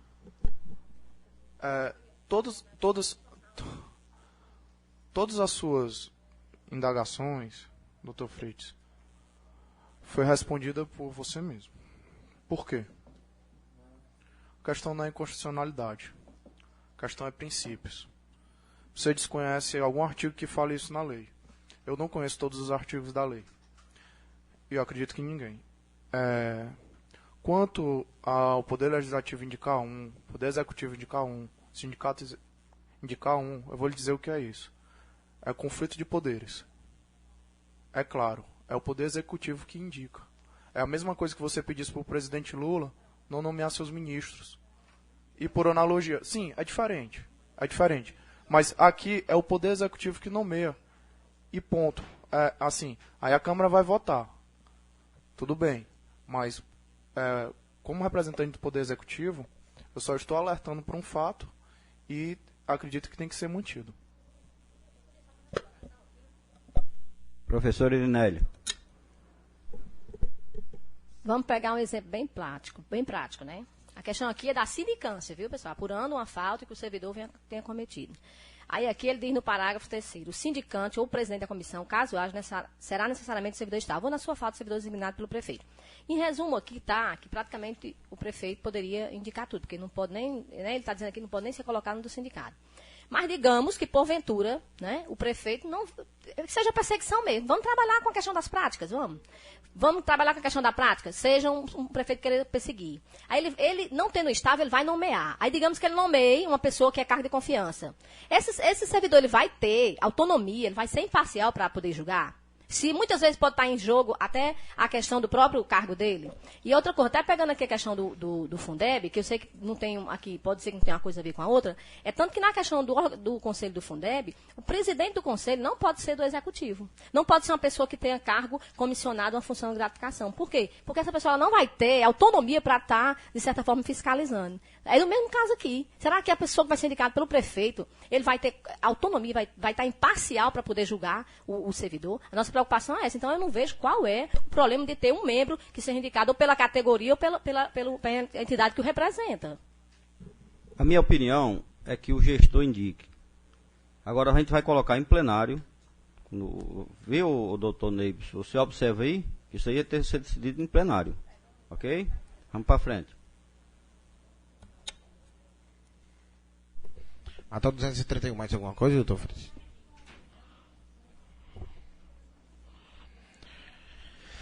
Seção 2, da instrução do processo administrativo. Artigo 232. O processo administrativo será instaurado pela autoridade competente mediante portaria em que especifique o seu objeto e designe a autoridade processante. Artigo 233.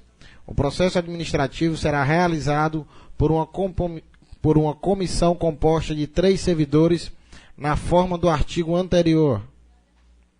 Parágrafo 1º. A autoridade competente, no ato da designação da comissão processante, indicará um dos servidores para, como seu presidente, dirigir-lhe os trabalhos. Parágrafo 2º. O presidente da comissão designará um servidor para secretariá-lo.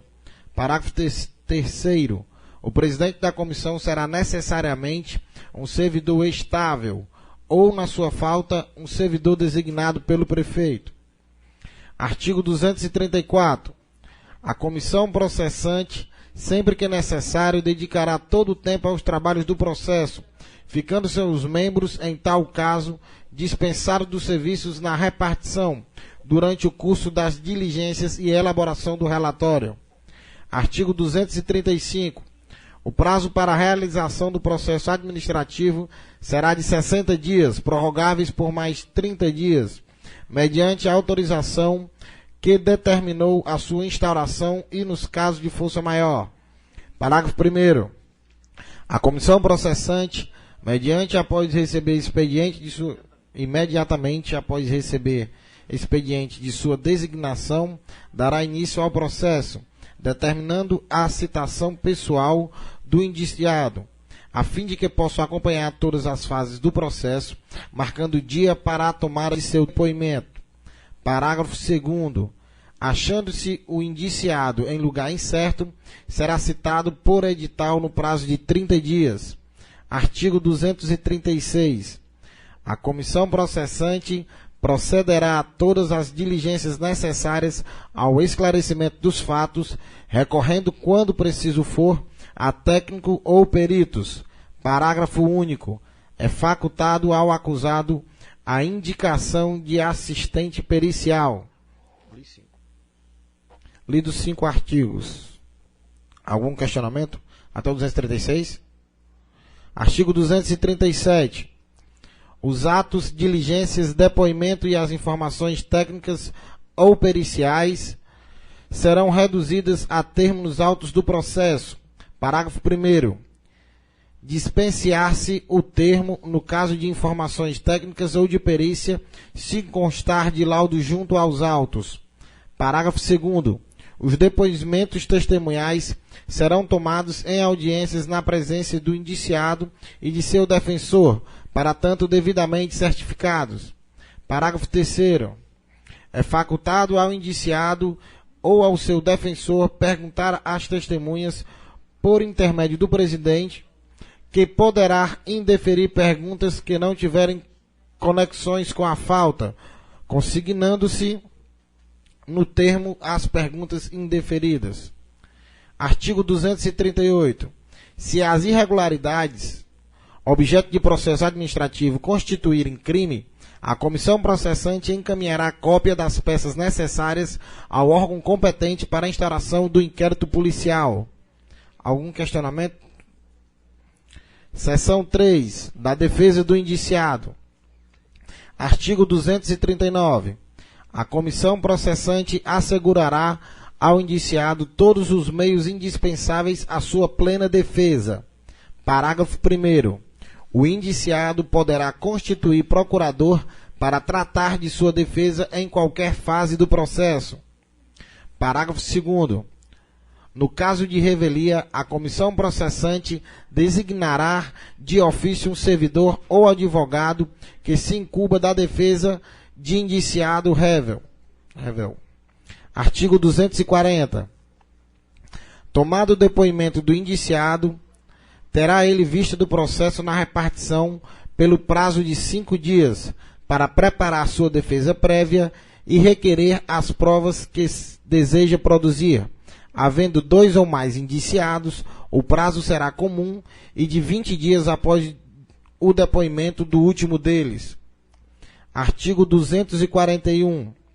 Encerrada a instauração do processo, a comissão do processante abrirá a vista aos autos ao indiciado ou ao seu defensor, para, no prazo de 15 dias, apresentar suas razões de defesa final. Parágrafo 1º. O prazo de defesa poderá ser prorrogado pelo dobro para diligências reputadas indispensáveis. Parágrafo 2º.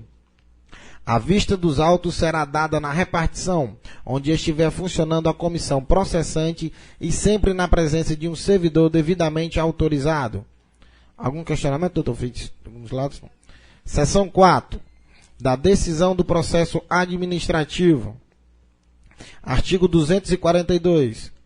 Apresentada a defesa final do indiciado, a autoridade apreciará todos os elementos do processo, apresentando seu relatório, no qual proporá justificadamente a absolvição ou a punição do indiciado, nesta última hipótese, a pena cabível e seu fundamento legal.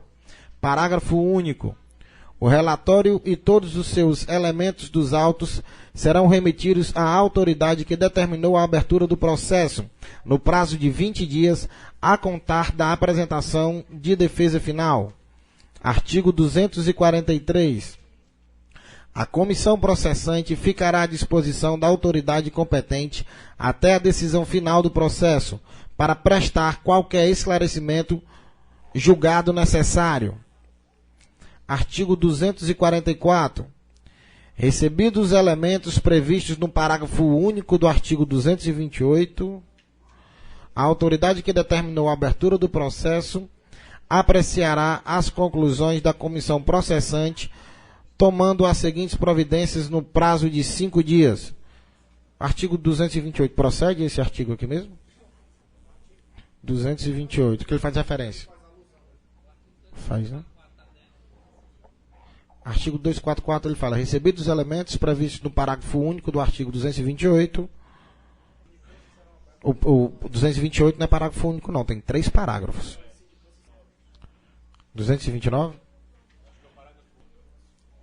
Concordo? O artigo 244, ele faz referência ao 229, parágrafo 1 do artigo 229. Não, mas é porque tá errado. É 229.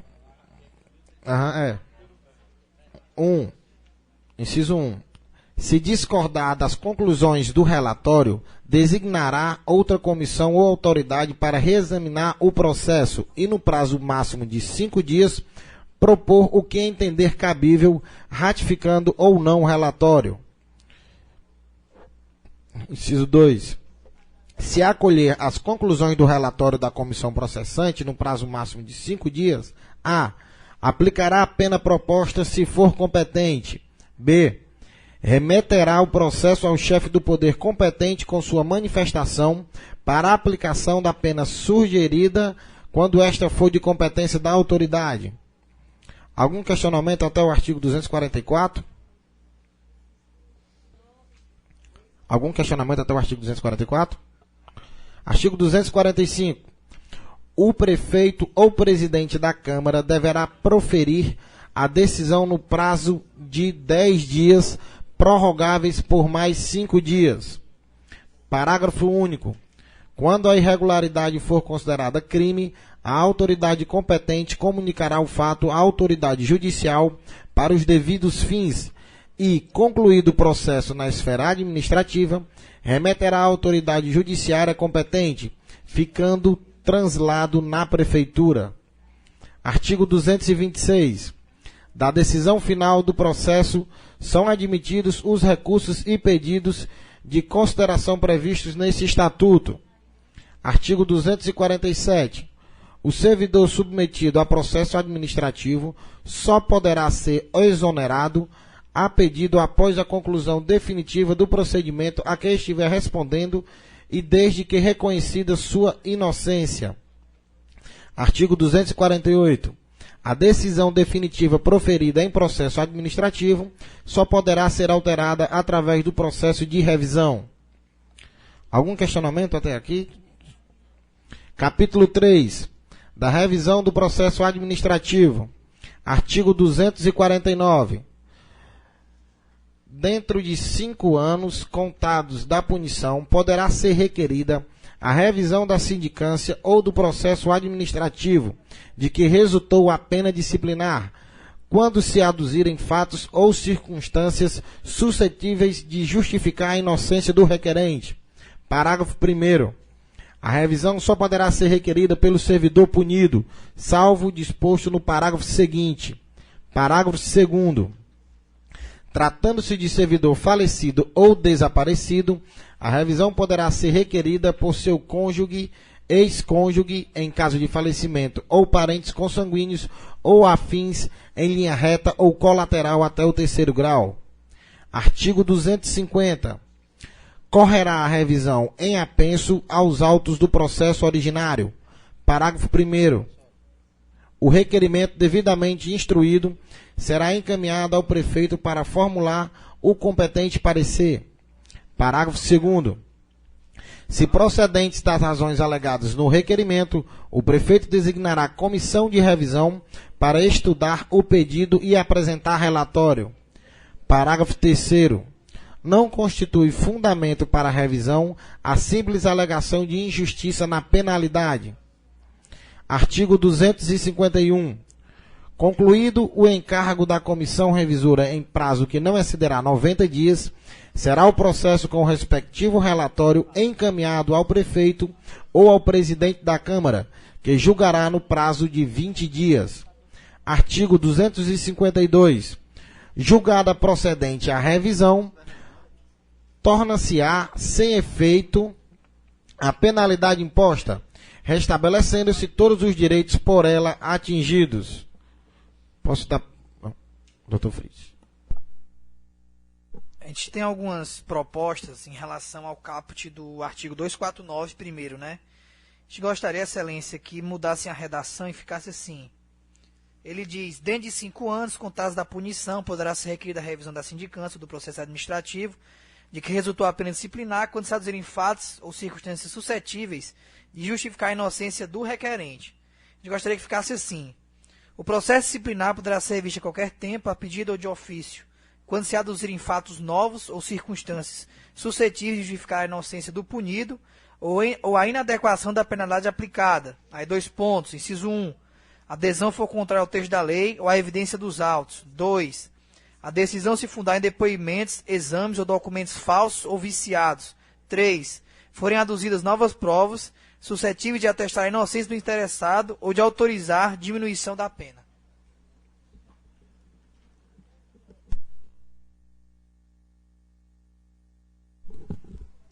Naurides, depois que o doutor vai se colocar, aí o Reginaldo Avelino estava querendo se inscrever para fazer uma colocação. Ok. Eu só gostaria de, a respeito desse artigo aí, que você está querendo substituir o artigo, a gente vai colocar em plenário também.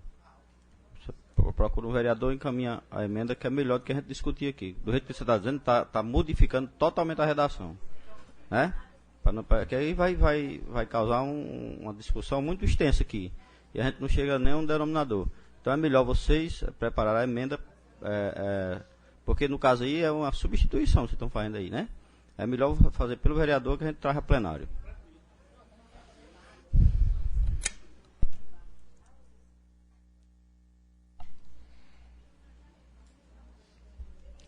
Título 6. Disposições finais. Artigo 253. O dia de 20... Opa, Reginaldo. Aguarda um minutinho aí, o Reginaldo quer falar nesse artigo aqui, é? Pois usa aí um desses microfones de dica aí, pode usar. Então da tribuna ali. Pega o da tribuna, ó, Reginaldo. Assim, é que eu estava escutando até agora, eu não vi onde é que fala sobre a hierarquia dessas pessoas que vão compor essa comissão. Se eu sou um professor, cometo um erro, o prefeito está ali para nomear qualquer pessoa abaixo da minha hierarquia para me julgar, qualquer pessoa vai ser, não tem que ser uma pessoa de igual nível, de igual acima do meu, não. Porque está livre para o prefeito chamar qualquer pessoa para compor essa comissão. Eu acredito que seja do meu igual nível acima.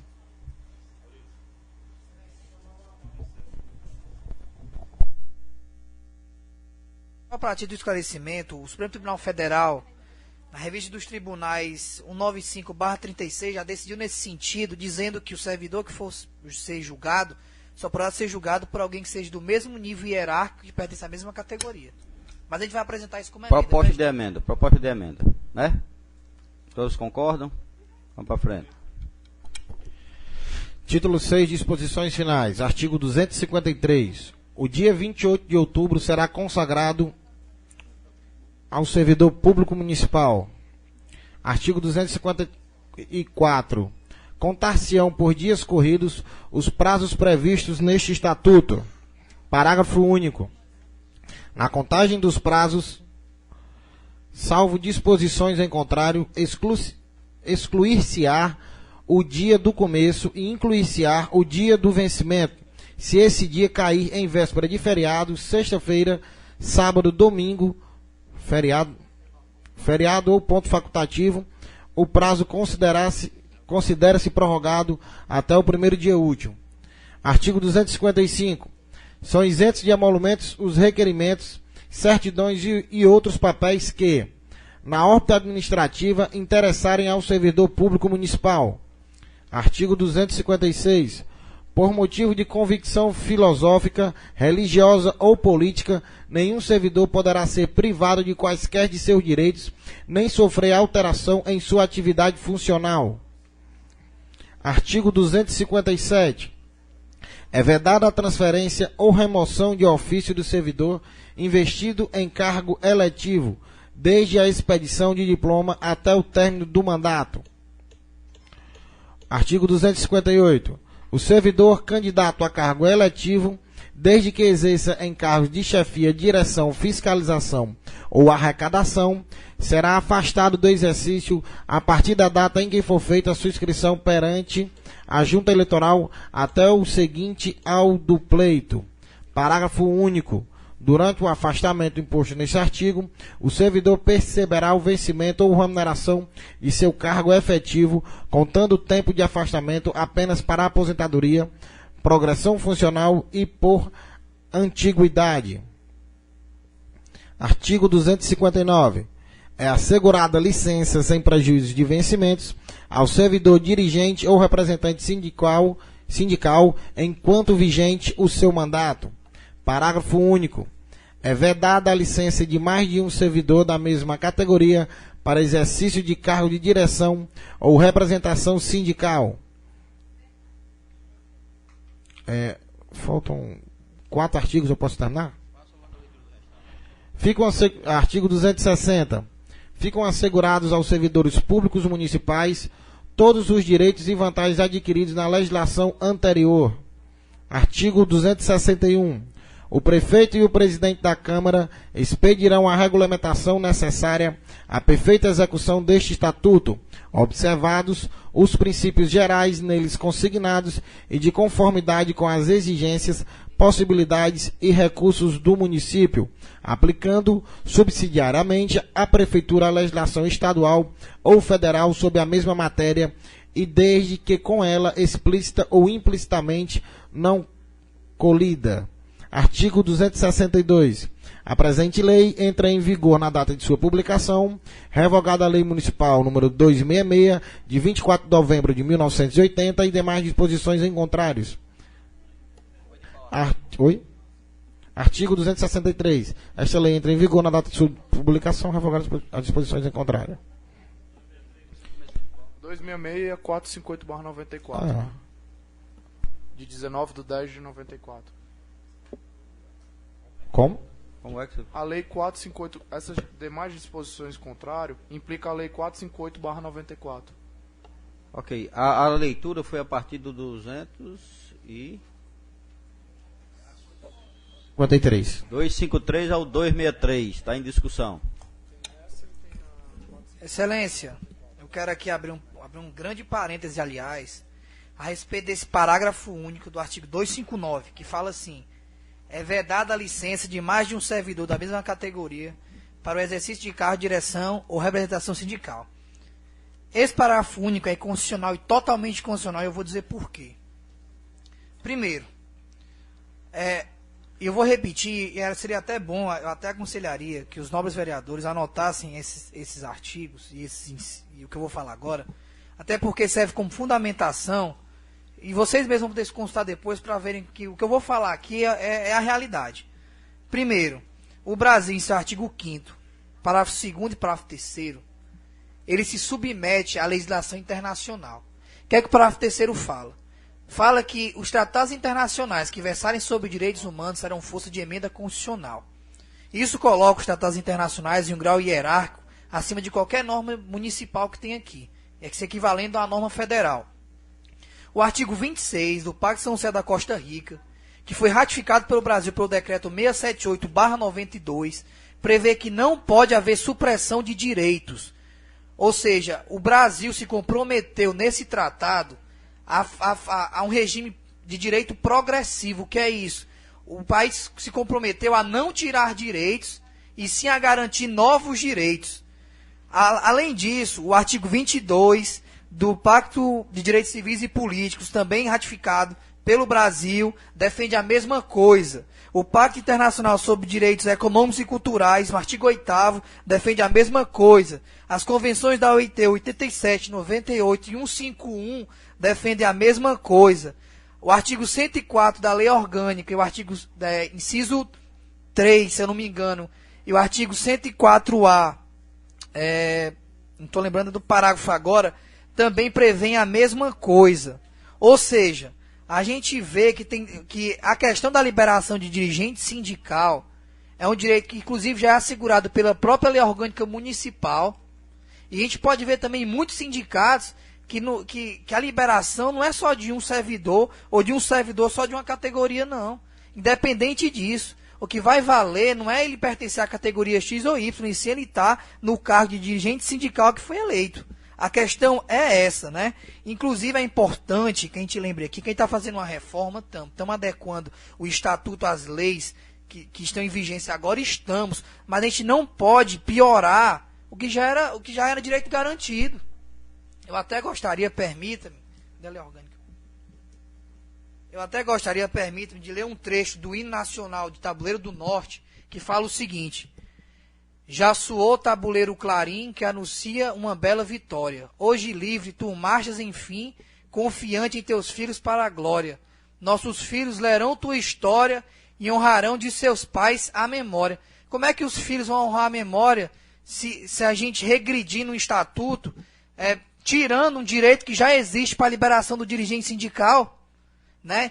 A gente vai se orgulhar, claro, se esse estatuto, como já vem mostrando, garantir novos direitos e não tirar os que já existem. Portanto, esse parágrafo único viola um direito que já existe, que já é garantido ao dirigente sindical, até porque ele limita a ser da mesma categoria. E eu acredito que se estamos aqui para garantir novos direitos, não vamos piorar as coisas, não. Vamos deixar o que já está e o que a gente puder melhorar, a gente melhora. Então, eu acredito que esse artigo deva ser suprimido, porque se ele permanecer, vai violar além da própria Constituição todas essas leis, esses tratados internacionais que eu coloquei aqui. E eu quero que me citem pelo menos um artigo, ou um inciso, algum princípio, que inclusive vai de encontro à liberdade sindical, que tenha mais valor do que todas essas leis que foram citadas. Muito obrigado. Senhor presidente. Pois não, doutor. Primeiro, não vou me apegar tanto à emoção, eu vou me ater aos fatos e à lei em si. Como toda lei, ela é fria. As leis que foram ditas aqui pelo representante jurídico do sindicato, elas não ferem esse parágrafo. Foi criado uma atmosfera, mas em nenhum momento fere. O sentido da lei não é privar do parágrafo único. Não está regredindo. Também não vou entrar no mérito de questão de ferir a honra ou memória, que longe disso vai querer a lei fazer isso. Seria até perigoso se fazer alusão a isso, até para os próprios vereadores, que são os articuladores e os que criam as leis. Estaria criando uma atmosfera ruim, que não é a intenção nem do Poder Executivo e com certeza também não é do Poder Legislativo. O parágrafo único é simples. Eu vou ler. É vedada a licença de mais de um servidor da mesma categoria para o exercício de cargo de direção ou representação sindical. Também não estou aqui para apresentar nem para vencer desafios. Eu só vou esclarecer o parágrafo único, mas acredito também que está claro. De um servidor da mesma categoria para o exercício de cargo de direção ou representação sindical. O que ele quer é o que foi feito desde o começo da leitura desse estatuto. É buscar uma maior isonomia, maior democracia, uma forma equitativa de se escolher para cargos, para direções, para representações. Não está ferindo absolutamente nada. Todas estas leis enumeradas ferem ao parágrafo único ou faz alusão a qualquer ferimento de honra ou memória, seja de qualquer pessoa, de qualquer município, de qualquer estado ou federação. Só isso. Por isso que o Poder Executivo quer que mantenha. Obrigado. Bem, aqui a gente está encerrando as discussões e o doutor Fried ainda quer usar a palavra. Em seguida, alguma outra pessoa quer fazer alguma manifestação, o professor Antônio Marcos. Em seguida, a gente conclui. Doutor Rubens, quando eu me apego à emoção, a gente não pode se basear. A lei é fria, claro que a lei é fria. Só que a lei ela é um reflexo do que acontece na realidade também. A gente não pode aqui também querer se abster dos fatos, né? Até porque a gente tem que lembrar que existe um grande jargão jurídico que fala: dá-me os fatos que eu te darei o direito. Ou seja, a gente não pode também querer que a lei seja fria ao ponto de não condizer com os fatos sociais. Eu acredito que o fato é o seguinte: a lei ela está suprimindo sim. Quando diz isonomia, eu não vejo isonomia nenhuma, até porque a questão de se eleger, o próprio Estatuto do Sindicato permite que qualquer servidor de qualquer categoria concorra ao cargo eletivo. Isso a gente nunca vedou. Não é necessário que o Estatuto do Servidor preveja isso, não. Então, o que a gente quer garantir aqui é, por exemplo, vamos supor então que 3 servidores possam ser liberados, e só porque o tesoureiro é professor e a presidenta é professora, quer dizer que o tesoureiro não vai ser liberado, porque isso sim é que isso sim é que fere, ou seja, só pode ser liberado um da mesma categoria e o outro porque é professor, que é igual a presidenta, não vai poder ser liberado por causa disso. Pelo contrário, eu vejo esse parágrafo único ferindo a isonomia, aliás, porque ele só vai permitir que um membro daquela categoria possa ser liberado. E está ferindo essas leis? Sim, está. Porque se a lei orgânica atual não estipula que seja da mesma categoria, não diz nada disso, então se você está a partir de agora está estipulando, então você está regredindo, tá? Porque está especificando. Se antes qualquer membro de categoria, se tivesse 5 membros da mesma categoria na diretoria podiam ser liberados, se isso daqui passar, somente um vai poder vir a ser. Então, portanto, está violando sim. E assim, eu acredito que esse parafuso só traz prejuízo para o servidor. Até porque o sindicato necessita que os seus dirigentes sejam liberados, independente de qual categoria eles pertencem, né? É isso que eu acho. Essas emendas têm prazo, não? Posso só fazer uma colocação, Naurides, com relação a isso aqui? Olha, doutor Rubens, por sinal, viu, mesmo não estando aqui no Estatuto, nós fomos vítimas, o Sindicato Tabuleiro foi vítima do prefeito. Ele cassou a liberação de 2 diretores. Recorremos na Justiça do Trabalho e o juiz entendeu que era um direito líquido e certo. Então, quer dizer, isso aqui está, sim, certo, atacando a liberdade sindical, porque está vedando.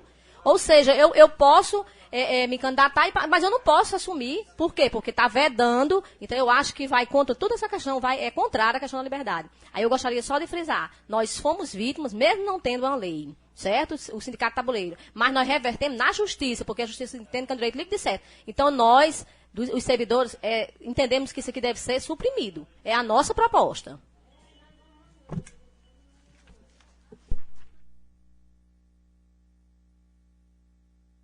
Com a palavra, o professor Antônio Marcos.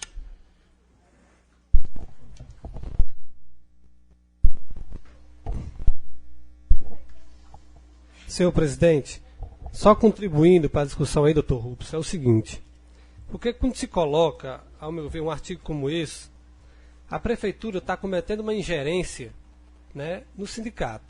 Porque quem deve decidir quem fica ou quem deve ou não no sindicato são os servidores. Cabe ao servidor decidir isso.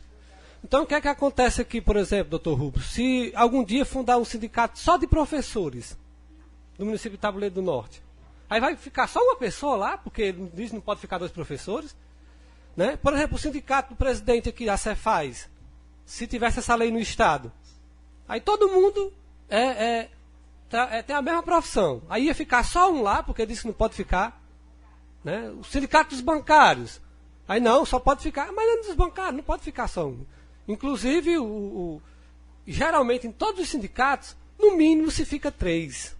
Inclusive, até eu tive a curiosidade de ligar para o sindicato Vossa Excelência, senhor presidente, perguntando isso. Eles que tem um decreto do Estado, que no mínimo 3 fica lá à disposição do sindicato e mais um a cada 1000.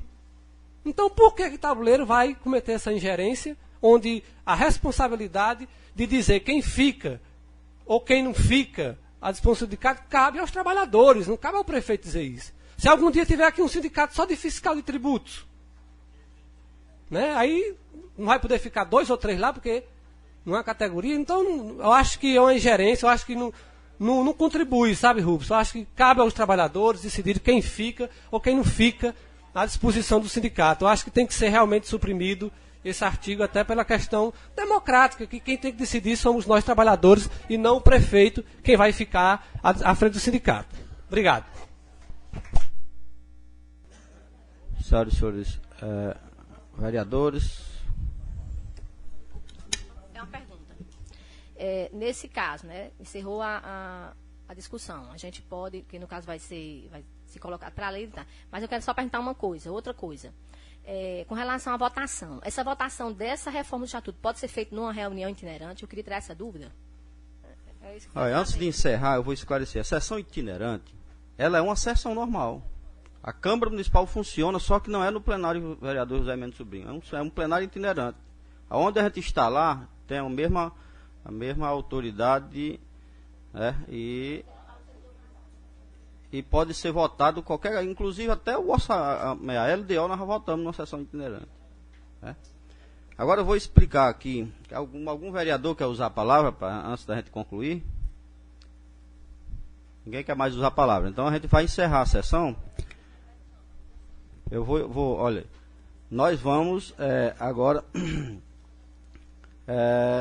encaminhar o projeto de número 100/2007, que trata da reforma, para a Comissão de Legislação, Justiça e da Cidadania. A comissão vai se reunir, vai depois encaminhar o projeto para a presidência. A presidência vai sistematizar todo o projeto e a gente vai trazer a plenário para a leitura. Após a leitura, nós temos 10 dias para a primeira discussão e votação. Em seguida, a próxima sessão será feita a segunda discussão e votação do projeto. E aquele vereador que quiser entrar com a emenda, pode entrar com a emenda enquanto o projeto não tiver sido votado em primeira discussão e votação. Depois de lido, ainda pode entrar com a emenda. Depois tanto antes como depois. Agora é bom, olha eu estou dizendo aqui os prazos, mas eu acredito que tudo que foi debatido aqui, não há necessidade da gente usar o último prazo. Eu acho que até melhor para o servidor que esse processo haja mais celeridade para a gente concluir, porque vem desde 2007 e é importante que a gente termine logo essa votação, né? Porque as discussões elas estão sendo encerradas, as discussões de audiência pública estão sendo encerradas agora, nesse momento. Então, os vereadores que estão aqui e quiserem entrar com alguma emenda, algum servidor que quiser dar alguma sugestão, procure um vereador e pode encaminhar a emenda, que ela vai vir junto com o projeto aqui para dentro do plenário para os vereadores votarem. Presidente, pois não. Dá licença, como assessor técnico da Casa, eu proporia a Vossa Excelência e os membros da Comissão de Legislação que, pela transparência que se deu nesse processo de discussão, inclusive com os sindicatos e os professores e os servidores que vieram aqui, que Vossa Excelência, junto com a comissão, pudesse fazer um calendário, e esse calendário fosse distribuído aos servidores, até para dar mais transparência, como Vossa Excelência tem feito costumeiramente nessa casa, e assim eles ficariam a par das discussões na comissão e dos prazos, para que eles não possam perder os prazos de emenda que por acaso eles possam sugerir. Então Vossa Excelência já vem fazendo essa transparência, que é muito bom para o município, bom para a casa e bom para os servidores. Então não é nada mal e é justo até que os servidores tenham um prazo e que Vossa Excelência possa depois então fazer esse prazo junto com a comissão competente. Ok, doutor Cleito. Muito obrigado pela sugestão. A gente vai reunir a comissão agora. A comissão é composta por 3 vereadores. A gente vai reunir.